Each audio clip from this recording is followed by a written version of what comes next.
Esta semana también se dio a conocer un tema relacionado con capturas diversas en torno al tema de delitos sexuales y la incidencia de esta conducta en el departamento del Casanare. En ese sentido específico, ¿qué cifras hay comparativas con el año pasado? ¿Cuáles son, digamos, como las principales municipios afectados por este tipo de conducta y a qué podríamos atribuir el éxito en la reducción de esos delitos en caso de que se haya presentado? Mire, Martín, el fiscal general de la Nación desde el primer día priorizó la violencia contra los niños, niñas y adolescentes en todo el país. El Casanare no ha sido la excepción y hemos trabajado muy fuerte en cumplimiento de las directrices del doctor Francisco Barbosa. Producto de este esfuerzo mancomunado, donde valga destacar aquí también el trabajo de la Policía Nacional, del ICBF, de las comisarías de familia de todo el departamento, se ha logrado a la fecha una disminución de la violencia sexual que ronda el 26.51%.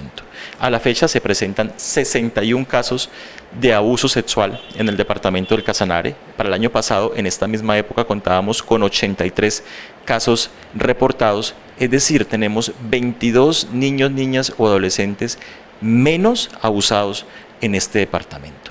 Creo que es un resultado bastante importante para el trabajo que se ha realizado de manera coordinada. Y acá tenemos un dato mucho más importante, y es que de estos 61 casos se han resuelto efectivamente el 90.16 de los casos, es decir, la mayoría de los mismos. Este dato ha permitido que el Casanare sea el segundo departamento a nivel país que presenta mayor cifra de casos resueltos en violencia sexual. ¿Qué es resolver un caso para la Fiscalía? Es solicitar órdenes de captura, formular imputaciones. En este caso estamos hablando que con absoluta prontitud. A propósito de ese tema, doctor Pinilla, en la caracterización de ese panorama, esos 61 casos ocurrieron en su mayoría por personas cercanas a las víctimas. Sigue presentándose ese fenómeno lastimoso de que son los círculos familiares y los entornos de confianza donde los menores deberían sentirse más protegidos, los que lastimosamente significan mayor riesgo porque pues son algunos familiares próximos o conocidos o personas relacionadas con ellos los autores de estas conductas. Efectivamente, Martín, son personas que tienen oportunidad de estar en soledad con los menores. Se ha mencionado por parte de la doctrina que la violencia sexual es un delito que se denomina delito a puerta cerrada, es decir, sucede dentro de las mismas residencias generalmente de los menores.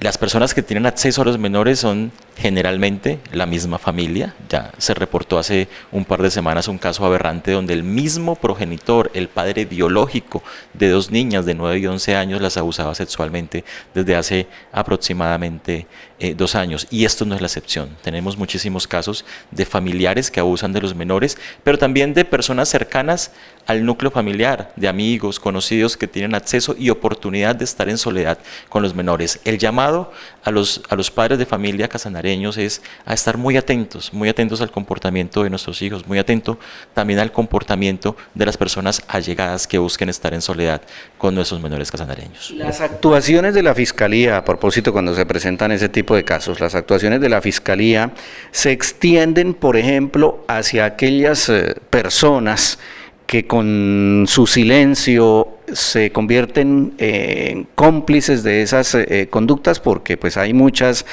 madres o muchos padres que admiten ese tipo de conductas simplemente por congraciarse con sus nuevos compañeros cuando se trata de padrastros quienes realizan ese tipo de conductas, porque pues se castiga al autor directo. ¿Y qué pasa con los autores indirectos? Son quienes facilitan o se quedan callados o cierran la boca frente a ese tipo de situaciones, doctor Pinilla.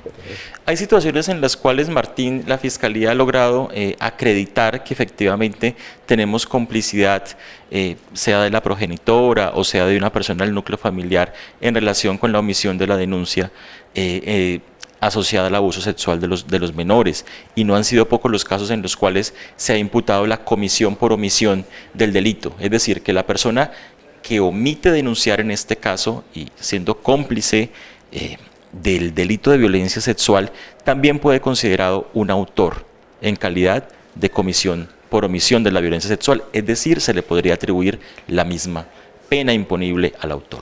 Dentro de ese 90% de porcentaje de casos esclarecidos, ¿hay alguno en donde se hayan presentado ese tipo de situación en el departamento de Casanare, según la estadística que ustedes manejan? No, este año no hemos tenido evidencia de que hayamos tenido una actuación de este tipo. Sin embargo, sí, de acuerdo a la experiencia que he tenido inclusive como fiscal de violencia sexual, le puedo indicar que sí es factible jurídicamente imputar por comisión, por omisión, inclusive a las mismas madres de los menores que omiten y son cómplices de la violencia sexual.